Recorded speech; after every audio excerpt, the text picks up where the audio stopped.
كالريح كالريح كالريح قوية، شبت كالنار كالنار كالنار وضية، هبت كالريح كالريح كالريح قوية، شبت كالنار.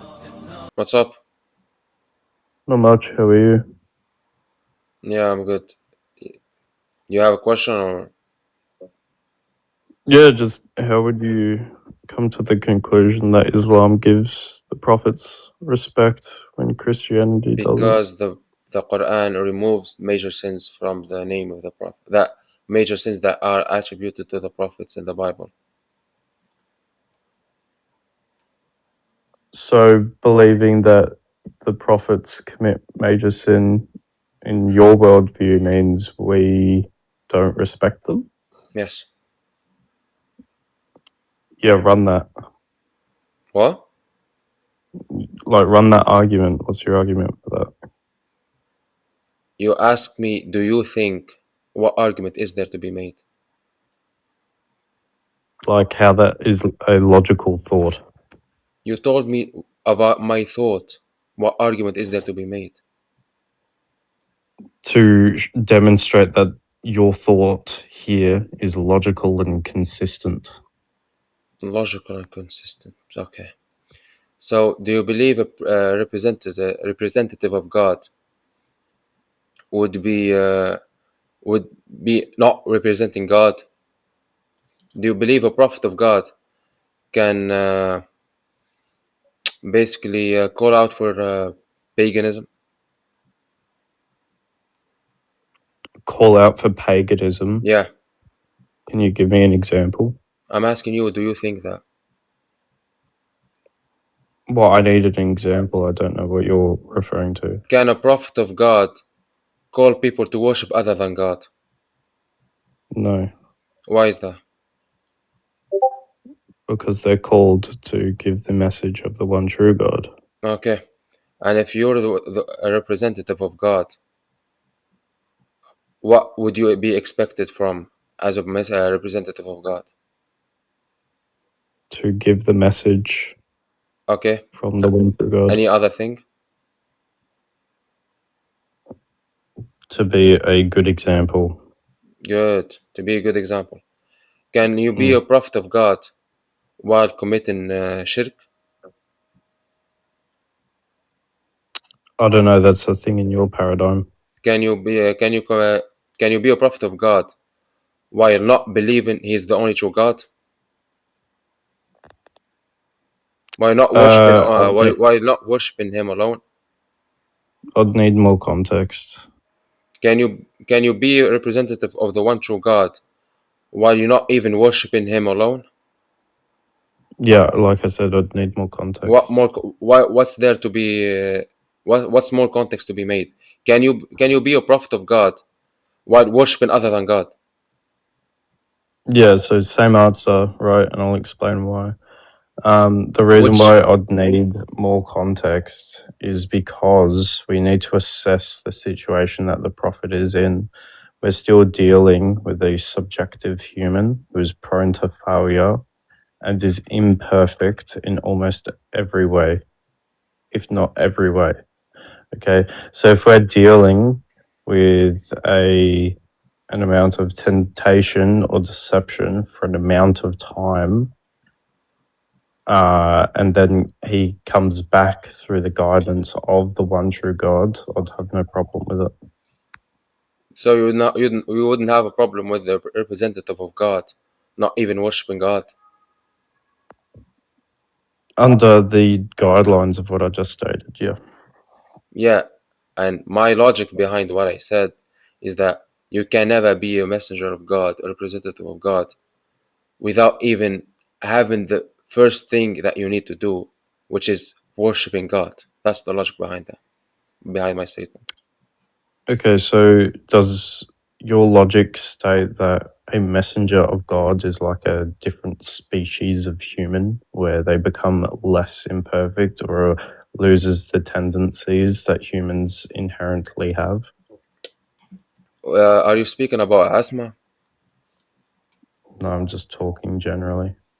Basically, you're saying, is prophets inherently unable to now commit major sins? Sure. Prophets would never commit major sin, but it can be that it's not because they are unable to. However, it can be that they just wouldn't do it in any world. So they would be unable to then. No. They wouldn't do it in reality, but they might Yeah, have the innate. They might have the innate ability to. However, they will never do it because God will always protect them from doing it. So they Is that lose a sense of understandable? free will of major sin. Yeah, for example, major sin. Really? So you believe prophets lose a sense of free will? Dude, you literally You cited. just said yes. I didn't hear you. That I only heard the major sins, and I said, and I assumed you thought, and I assumed you said, can they do major sins? I said no. Okay. No. So I asked, do they lose a sense of free will, and you said yes. No, they don't. No. You didn't say free will. You said major sins.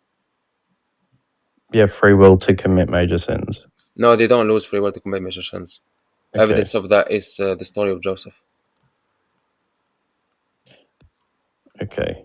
So you believe that under protection of God, they lose. They don't lose anything.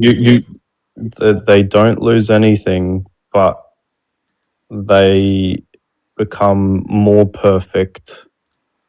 That's gibberish. What's more perfect?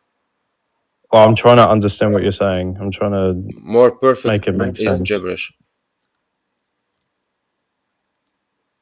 Become more perfect than other humans. What's How's more that perfect? gibberish? Can you be more than a perfect being? That's not what I said. You said more perfect. What's more perfect? Yeah, more perfect than others. What's more perfect? I don't know what that is. Okay, so more perfect would be I am imperfect. This person is closer to perfect than me. Okay, but what's more perfect? I just explained. You said closer to perfect, but not perfect. You said more Correct. perfect. Correct. As in more than a perfect being. No, that's not what I just explained. You just say better. Just say better. Sure. Yeah, prophets are obviously better than the rest of humanity. That there's a reason why they're chosen by God. Okay.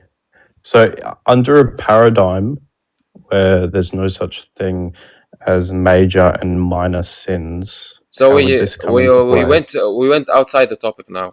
So we established that Islam has a view on prophets that is higher or better or more virtuous than Christianity. So we're not discussing the prompt right now. You're just discussing. Well, no, that is because we've discussed the Islamic perspective. Exactly. Right, You're just discussing my POV of prophets. You're not discussing the prompt. So Christianity has nothing to do with this prompt? Dude, you're not even discussing Christian. You just said you're discussing the Islamic POV. You literally said that. Yes, and now we're discussing. You're not even engaged in of how Islamic prophets are more revealed than Christian prophets. No, so I've accepted your. You literally. So you told me what your. Okay, so you just said that you're not even discussing the. So you don't agree with the prompt. No. You don't disagree with the prompt. You're not letting me finish. That's why you're confused. You're not even getting anywhere. We're not. We haven't. Yeah, because we haven't yet spoken about the prompt. That's usually how that works. So are you gonna? We've set the foundation of the Islamic paradigm. I can't be lagging. It's probably you. Yeah. So we set the stage now. Okay. Now, do you have an argument against the prompt that Christianity respects the prophets more? Yeah, I mean, we just have a different outline of what sin is. So your paradigm and its perspectives for your argument of respect wouldn't even apply to our paradigm. So you're just comparing apples and oranges. So, do you have an argument as for why Christian prophets are better viewed or more revered as Islamic prophets? Yeah, I mean, we offer veneration to the prophets and saints every day. I'm I saying, don't believe you do. how are they more than Islamic prophets? No, I'm saying that you don't disrespect them. How are they more? How are they more revered or more respected than Islamic prophets? Yeah, they're venerated in Islam. They're not. Can you read the prompt? Islam respects the prophets. Christianity doesn't. Yeah, and by respect, the Prophet and Christianity doesn't. I'm saying that if Christianity's respect of prophets is this, the Islamic is this, you are here to make the argument, then it's this. I'm waiting. Yeah, I mean, I just gave you the answer twice and you didn't engage with it. And how is how is that more respect than than how Islam respects prophets? Because veneration is a state of raising someone above the rest of you. Right? And so when isn't that veneration is isn't that what we offered to already the believe saint- about prophets? What? Didn't I just say that prophets are the best human beings and better than any other regular human being? So you offer veneration to prophets. You We you would say bow down. You would kiss them. You we, would. we don't bow down to prophets. That's you worshiping other than God for some reason. So bowing down is worship. Yes, Always. yes. Bowing down when it comes to if you're what do you call it? If you are calling onto that person for help and he's not in front of you, for example, who are you calling onto? Is he able to hear you? Yes. Oh, so he's all hearing.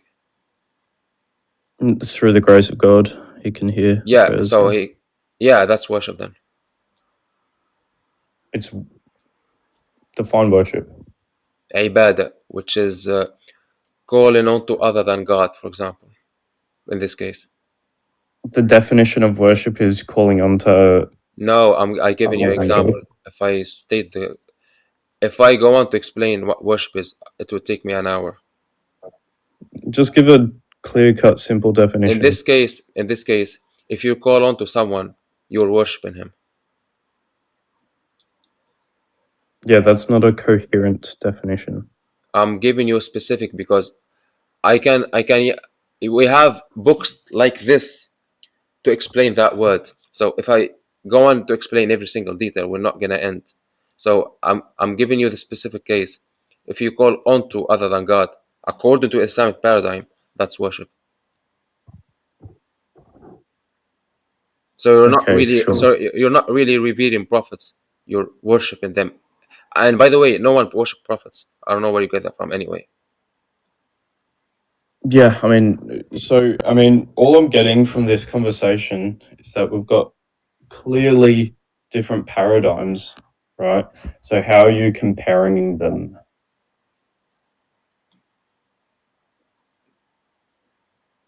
What? How are you comparing starkly different paradigms? For What's your, example, standardization? let me say, for example, do you believe Joseph committed something that's forbidden by the Torah, in the Torah? Did Joseph violate a law? Sure. Okay, we believe that Joseph did not violate a law. That's us. That's us respecting Joseph and removing that kufri attribution from him. Okay, and we venerate him. You don't. So we're giving more respect. Wait, so you worship Joseph? So you have just so you call on to Joseph? Yeah, we can give veneration to Joseph. Yeah. No, nowhere in Christianity does say that you can call on to prophets. You can call on to saints. Sure? Where does it say you can call on to Joseph, for example? You can call on to saints, But can you, Which Joseph are you talking about?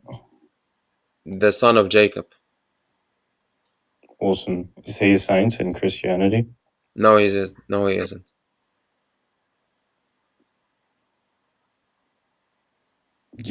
Okay. So you think that Joseph, son of Jacob, is not a saint? He's a prophet. Where does it say that he's a saint? Yeah, prophets would be saints Where do you get that from? because prophets are saved. They're in heaven, so they're saints. But can Joseph hear you when you call on to Joseph? Through the grace of God, yeah. And can he grant you whatever you ask for? I mean, it depends on what you ask for, but again, through the grace of God, yes, they can perform miracles. Show me where you can call on to the Jewish prophets. By Jewish, I mean prior to Jesus. Show me where you can do that in your doctrine. Assalamu alaikum, akhi. Walaikum salam wa rahmatullahi wa barakatuh. Now, for some reason, veneration. They say that the patriarchs violated the law, but they worship them. By the way, you can come back. I can ask you something. Did Solomon disbelieve? I believe so. I don't remember. Okay, is he in heaven? I'd need to double check. He worshipped Like, other where I than believe God. is.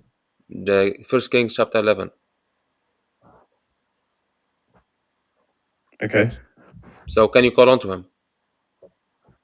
If he's a saint, yeah. But he literally disbelieved in God. Yeah, so You can call on to a disbeliever?